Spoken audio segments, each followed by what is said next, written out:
Comprender a un niño en duelo ante una pérdida de un ser querido o de cosas importantes no es tan fácil ni tan difícil, es simplemente cuestión de ponernos en su lugar y de aplicar la lógica que los adultos no aplicamos.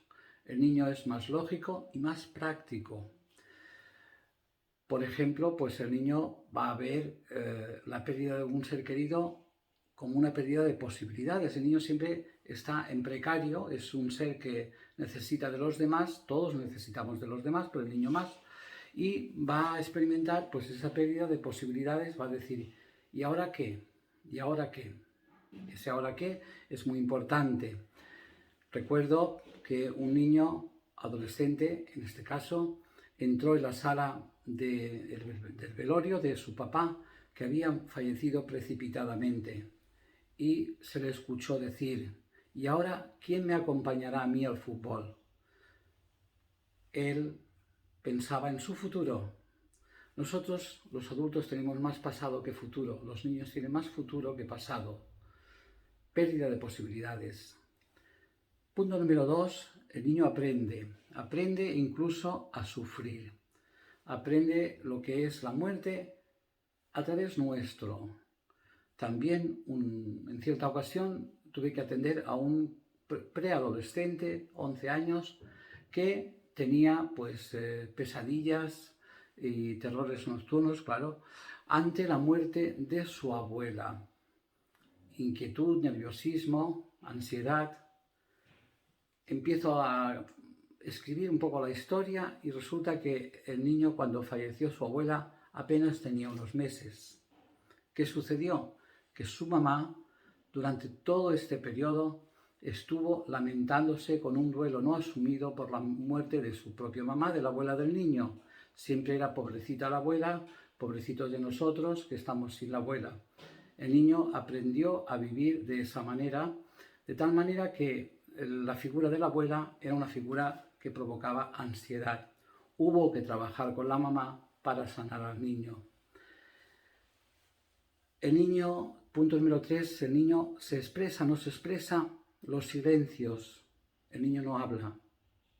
Cuando un niño no habla es porque siente que hay una amenaza. La amenaza de provocar malestar en los adultos, la amenaza de verlos llorar, la amenaza de una seriedad que no le va a dejar tranquilo. Una abuela me comentaba, mi nieto no me habla del abuelo, y eso que lo quería mucho. Yo le dije, no le habla porque cuando habla, usted sufre. El día que no sufra al hablar del abuelo, su nieto hablará. Y así fue. Ella comprendió que su nieto estaba pues muy afectado, no por la muerte, no tanto por la muerte del abuelo, sino por la ansiedad, tristeza, llanto de la abuela. En cambio, el niño puede protestar, puede estar travieso, puede tener mala conducta en casa, en la clase. Es una manera de protestar.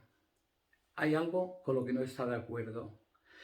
Incluso lo puede verbalizar que no está de acuerdo con la muerte del abuelo, con la muerte de papá o de mamá, y por eso protesta. Está protestando porque la manera como se está resolviendo el duelo le está perjudicando mucho y no está de acuerdo con la manera que se está llevando. Está siendo perjudicado.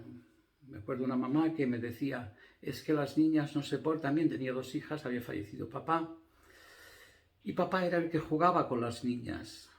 Y ella, pobre, pues pobre porque trabajaba y llegaba a casa cansada y no tenía tiempo de jugar con las niñas. Y las niñas, para reclamar la atención, pues se portaban mal. Yo le dije, juega primero con tus hijas y se portarán mejor, ahorrarás mucho tiempo porque no les tendrás que reñir ni amonestar porque están portándose mal. Pero cuando llegues de trabajar, juega con ellas lo están esperando, ellas lo necesitan. Como ven, son unas cosas lógicas que sirven tanto para niños pequeños como para no tan pequeños, adolescentes, incluso jóvenes.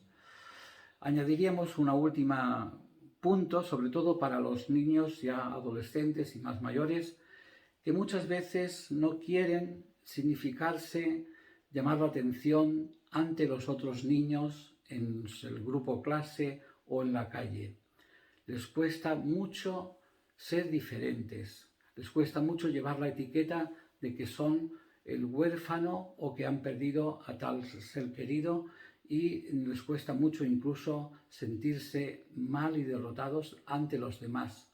Lo van a hacer en el grupo pequeño de amigos, lo van a hacer en la intimidad, como aquel que dice, pero les cuesta mucho ser diferentes. Eso no quiere decir que no apreciaran a esa persona o que lo tengan superado, simplemente es que no les gusta estar etiquetados. Esos 5 puntos nos pueden servir para comprender muchas cosas del duelo y los niños. Continuaremos hablando de este tema, de estos temas, en otros puntos que desarrollaremos la próxima semana. Con ustedes, Alfonso Gea.